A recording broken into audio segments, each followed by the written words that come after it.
तो अगर आप लोग अभी स्मैकडाउन की बात करोगे तो स्मैकडाउन के अंदर अगर आप बात करते हैं तो सबसे ऊपर जो नाम आपके दिमाग में आता है वो आता है आपके current universal champion Roman Reigns का, कि हाँ भाई रोमन रेंज ने स्मैकडाउन को किसी ना किसी तरह जरूर इंटरेस्टिंग बनाकर रखा है। लेकिन अगर मैं आपसे कहूँ कि सिर्फ स्मैकडाउन के अंदर ही नहीं बल्कि डब्ल्यूडब्ल्यूई के अंदर भी रोमन रेंज अभी फिलहाल मोस्ट फेमस पर्सन है, तो शायद आप लोग बिलीव नहीं करोगे लेकिन भाई स्टैट्स डब्ल्यूडब्ल्यूई ने खुद रिवील कर दिया और उनके अकॉर्डिंग रोमन रेंज अभी फिलहाल पॉपुलैरिटी के अंदर है डब्ल्यूडब्ल्यूई में एकदम टॉप पर। साथ ही में समर स्लैम 2021 को भी डब्ल्यूडब्ल्यूई बनाने वाली है रेसलमेनिया से भी ज्यादा बड़ा शो। हेल इन अ सेल पेपर व्यू के अंदर जो डब्ल्यूडब्ल्यूई चैंपियनशिप मैच होने वाला है उसको लेकर एक बहुत ही बड़े विनर को लेकर न्यूज आई है सामने, जो कि ड्रू मैकिंटायर के लिए किसी बैड न्यूज से कम नहीं है। फॉर्मर डब्ल्यूडब्ल्यूई के tag team champions the author of pains ने भी अपनी एक शॉकिंग रिटायरमेंट कर दी है अनाउंस। और साथ ही में recently release superstar Braun Strowman को लेकर एक अच्छी न्यूज आई है सामने कि वो इंडिपेंडेंट रेसलिंग प्रमोशन से कितने रुपीस चार्ज कर रहे हैं अब फाइट करने के लिए। बर्डी मर्फी को लेकर भी एक अच्छी न्यूज आई है सामने और एलिस्टर ब्लैक की भी हो सकती है डब्ल्यूडब्ल्यूई के अंदर एक बार फिर से वापसी। So without wasting any time let's begin this video. तो वीडियो को हम लोग शुरू करने वाले हैं हेल इन अ सेल पेपर व्यू के साथ में, जो कि डब्ल्यूडब्ल्यूई का नेक्स्ट पेपर व्यू होने वाला है। ये इंडिया के अंदर हमें दिखाई देने वाला है 21 तारीख यानी कि 21 जून को। मजा काफी आएगा हेल इन अ सेल में भी। और अभी फिलहाल जो मैच कंफर्म हुआ है डब्ल्यूडब्ल्यूई चैंपियनशिप के लिए, वहां पर एक बार फिर ड्रू मैकिंटायर को मौका मिला है और वो फेस करने वाले हैं बॉबी लैशली का। लेकिन इस बार जो इस मैच के अंदर स्टिपुलेशन ऐड है उसके अकॉर्डिंग अगर इस मैच के अंदर ड्रू मैकिंटायर हार जाते जो कि हेल इन अ सेल स्ट्रक्चर के अंदर होगा, और अगर इस मैच में एक बार फिर से ड्रू मैकिंटायर हमें बॉबी लैशली से हारते हुए नजर आती, तो जब तक हमारे ऑलमाइटी डब्ल्यूडब्ल्यूई चैंपियन द लौंडियाबाज बॉबी लैशली डब्ल्यूडब्ल्यूई चैंपियन रहेंगे तब तक ड्रू मैकिंटायर को इन फ्यूचर कोई भी टाइटल शॉट की अपॉर्चुनिटी नहीं मिलेगी। अबे बैड न्यूज मैकिंटायर की इसलिए क्योंकि रिसेंटली बेट ऑनलाइन की तरफ से जो इस मैच के बेटिंग ऑड्स है वो आ चुके हैं सामने, और जो बेटिंग ऑड्स हैं वो एकदम क्लियरली फेवरेबल कर रहे हैं यहाँ पर हमारे चैंपियन द लौंडियाबाज लैशली को, क्योंकि यहाँ पर जो बेटिंग ऑड्स हैं वो 1/2 हैं बॉबी लैशली के, और वहीं अगर मैं मैकिंटायर की बात करूँ तो 6/4 उनके बेटिंग ऑड्स हैं, जो कि सीधा ये बात बताते हैं कि लैशली एकदम फेवरेबल है। और इस मैच के अंदर अभी फिलहाल ड्रू मैकिंटायर एक अंडरडॉग सुपरस्टार है कि उनका जीतने का चांस ही नहीं है। वैसे देखो डब्ल्यूडब्ल्यूई को शॉक्स पुल आउट करने में काफी मजा आता है, तो जिन लोगों ने अभी फिलहाल मैकिंटायर के ऊपर पैसा लगाया होगा, मैकिंटायर अगर जीत जाते तो भाई उनकी चांदी चांदी हो जाएगी, और बॉबी लैशली पर जिन लोगों ने पैसे लगाए हुए ऑलरेडी काफी तगड़ा, तो भाई उनको तगड़ा घाटा सहना पड़ सकता है। देखते क्या होता है हेल इन अ सेल के अंदर, लेकिन स्टिल बेटिंग ऑड्स के हिसाब से लैशली करेंगे टाइटल रीटेन और हमारे मैकिंटायर की होगी इस मैच के अंदर हार। लेकिन अब हम लोग बढ़ लेते हैं आज की हमारी नेक्स्ट अपडेट की तरफ, और नेक्स्ट अपडेट इस बार एक फॉर्मर डब्ल्यूडब्ल्यूई की टैग टीम फॉर्मर रॉ की tag team champion the author of pains यानी कि AOP के बारे में जुड़ी है। आई थिंक आप लोगों को ये टैग टीम तो याद ही होगी, बीच में सेथ रॉलिंस के साथ में इनका अलाइनमेंट हुआ था, या फिर कह सकते हो इन्होंने एक फैक्शन बनाया था सेथ रॉलिंस के साथ मिलके। लेकिन अचानक से जो डब्ल्यूडब्ल्यूई वो हमें ऑथर ऑफ पेन्स को कंपनी से रिलीज करते हुए नजर आती है,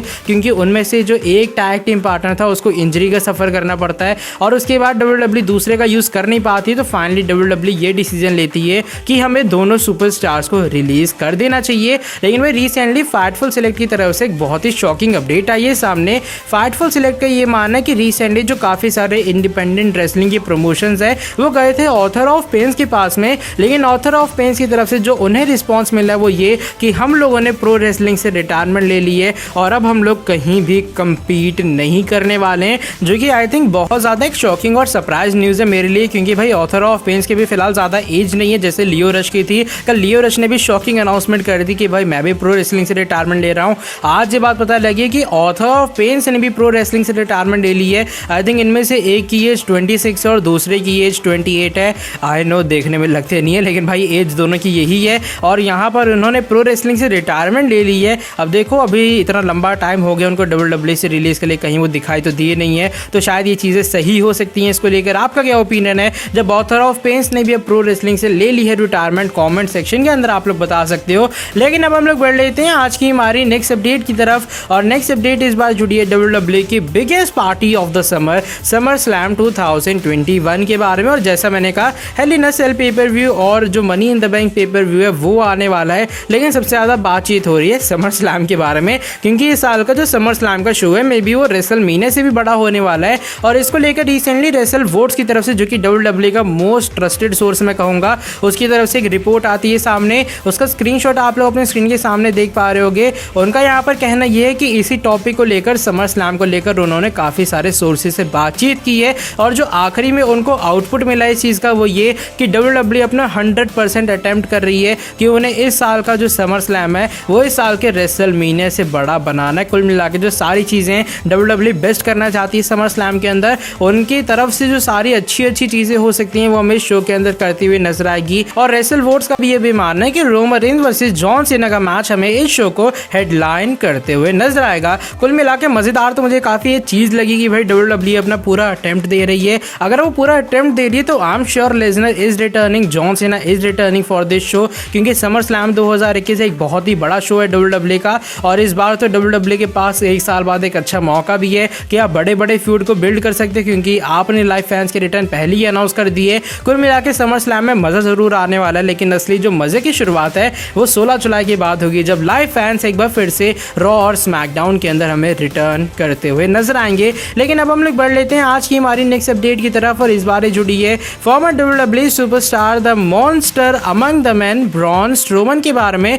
और ब्रॉन स्ट्रोमन को लेकर रिसेंटली एक अपडेट आ चुकी है सामने कि ब्रॉन स्ट्रोमन आने वाले टाइम में कहां compete कर सकते हैं। जो भी प्रमोशन अभी फिलहाल ब्रॉन स्ट्रोमन के पास जा रहा है उनको compete करवाने के लिए, ब्रॉन स्ट्रोमन उनसे कितनी सैलरी की डिमांड कर रहे हैं, क्योंकि WWE से उनको रिलीज करने का जो मेन रीजन है वो यही था। WWE को ये लगा कि उनकी सैलरी काफ़ी ज़्यादा है और इसीलिए उन्हें WWE से रिलीज कर दिया गया। लेकिन भाई रिसेंटली एक और रिपोर्ट आ चुकी है निकलकर सामने कि जो ब्रॉन स्ट्रोमन है WWE रिलीज के बाद कितनी ज़्यादा सैलरी चाहते हैं बाकी रेसलिंग कंपनी से, वो क्या डिमांड कर रहे हैं उन रेसलिंग कंपनी से कम्पीट करने के लिए। तो इसको लेकर PW इनसाइडर की तरफ से एक न्यूज़ आई है सामने। PW इनसाइडर का ये मानना है कि रिसेंटली बहुत सारे इंडिपेंडेंट रेसलिंग के जो प्रमोटर्स हैं, यानी कि जो उनके ओनर्स हैं या फिर जो मैनेज करते हैं रोस्टर को, वो गए थे ब्रॉन स्ट्रोमन के पास में उनकी सैलरी पूछने के लिए कि भाई अगर हम आपको अपनी कंपनी के अंदर बुलाते तो आपकी क्या सैलरी है, आपका क्या प्राइस है। तो यहाँ पर जो ब्रॉन स्ट्रोमन ने उन्हें सैलरी बता दी, कहीं मुझे ये लगा इंडिपेंडेंट रेसलिंग प्रमोटर्स वालों को हार्ट अटैक वगैरह ना आ जाए,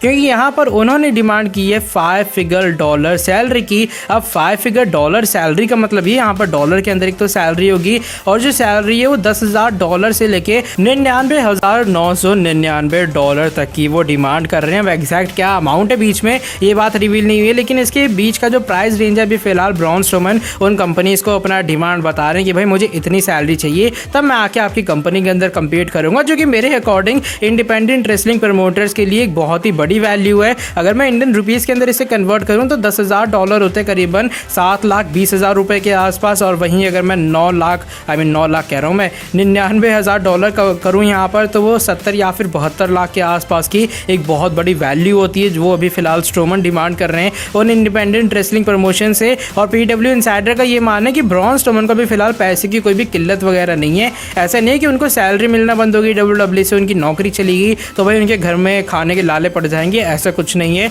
PW इनसाइडर ने ये बात रिपोर्ट की कि ब्रॉन स्ट्रोमन काफ़ी मोटी पार्टी है। भाई मोटी पार्टी मतलब पैसों के अंदर काफ़ी अमीर है वो। तो अभी फिलहाल ब्रॉन स्ट्रोमन को किसी भी हालत में तुरंत रेसलिंग करने की बिल्कुल ज़रूरत नहीं है। ब्रॉन स्ट्रोमन आराम से अपना टाइम लेंगे, जब उनका मन करेगा तब कम्पीट करेंगे। अगर ब्रॉन स्ट्रोमन कुछ महीने या फिर साल तक कम्पीट नहीं भी करते हैं तब भी उनके पास काफ़ी तगड़ा पैसा है ऐसे ही रहने के लिए। जो हमारी नेक्स्ट अपडेट है वो इस बार बर्डी मर्फी के बारे में जुड़ी है। बर्डी मर्फी को भी ब्रॉन स्ट्रोमन के साथ ही में रिलीज कर दिया गया था कंपनी से। अभी फिलहाल ब्रॉन स्ट्रोमन एक अच्छा नाम है, पॉपुलर नाम है, अलिस्टर ब्लैक एक काफ़ी पॉपुलर नाम है, बर्डी मर्फी काफ़ी टैलेंटेड सुपरस्टार्स हैं, लेकिन मेरे हिसाब से उनका इतना नाम नहीं है। लेकिन भाई बर्डी मर्फी को लेकर भी रिसेंटली एक न्यूज़ आई है सामने और उस न्यूज़ का ये मानना है कि बर्डी मर्फी को लेकर भी काफ़ी सारी चर्चा चल रही है बाकी रेसलिंग कंपनीज के अंदर, जिसमें NJPW, AEW और बहुत सारी इंडिपेंडेंट रेसलिंग प्रमोशन शामिल हैं और वो चाहते हैं कि बर्डी मर्फी हमें उनकी कंपनी के अंदर जाते हुए नजर आए, जो कि मेरे अकॉर्डिंग बर्डी मर्फी के फैंस के लिए, बर्डी मर्फी के लिए भी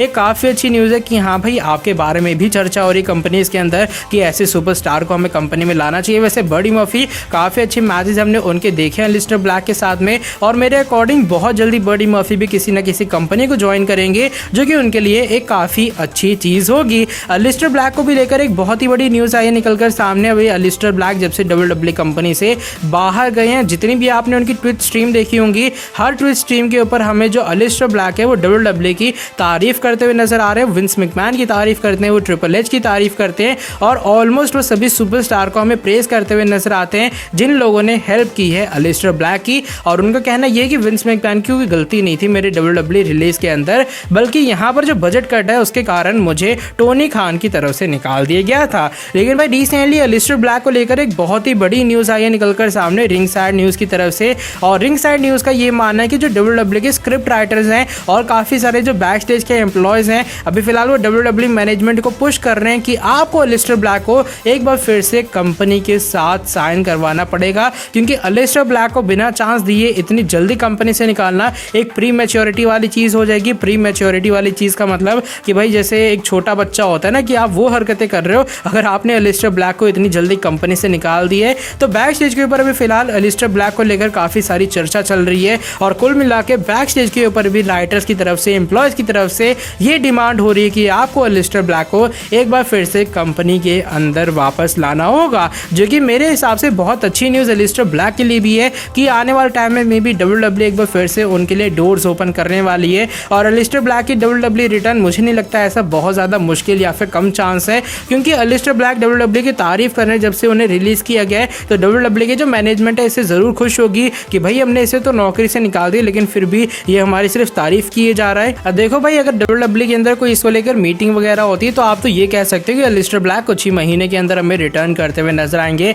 या फिर उनकी इस साल के अंदर ही रिटर्न हो जाएगी। लेकिन अगर मैं बात करूँ रिसेंटली कुछ रिलीज सुपरस्टार की, तो अभी फिलहाल रूमर्स के अकॉर्डिंग, स्पॉयलर्स के अकॉर्डिंग, रिपोर्ट्स के अकॉर्डिंग जो सबसे ज़्यादा चांस है जिस सुपरस्टार के रिटर्न करने का एक बार फिर से कंपनी के अंदर, वो बंदा एलिस्टर ब्लैक है। और एलिस्टर ब्लैक काफ़ी जल्दी अगर WWE के अंदर वापस आएंगे तो इसको लेकर कोई भी सरप्राइज वाली चीज़ नहीं होगी, क्योंकि बैक स्टेज का सपोर्ट मिलना ज़रूर एक बहुत ही बड़ी चीज़ है। लेकिन अब हम लोग बढ़ लेते हैं आज की हमारी नेक्स्ट एंड फाइनल अपडेट की तरफ। और फाइनल अपडेट इस बार जुड़ी है हमारे tribal chief head of the table Roman Reigns के बारे में। और अगर मैं आपसे कहूँ कि स्मैकडाउन के अंदर सिर्फ रोमन रेंस सबसे ज़्यादा फेमस नहीं है, बल्कि अभी फिलहाल WWE के अंदर सबसे ज़्यादा जो पॉपुलर सुपरस्टार है वो अभी फिलहाल रोमन रेंस ही हैं। आई नो काफ़ी सारे लोग इस चीज़ पे बिलीव नहीं करेंगे, लेकिन भाई ये बात मैं खुद नहीं कह रहा हूँ, बल्कि जो WWE ऑन फॉक्स है वो हमें इसको लेकर स्टैट्स रिवील करता हुआ नजर आता है कि जो फॉक्स स्पोर्ट्स का ऐप है उसके ऊपर भी फिलहाल सबसे ज़्यादा जो फॉलोअर्स हैं वो कौन से WWE सुपरस्टार के हैं। और रिसेंटली उसका जो स्क्रीनशॉट है वो हमें पोस्ट करती हुई नजर आती है WWE ऑन फॉक्स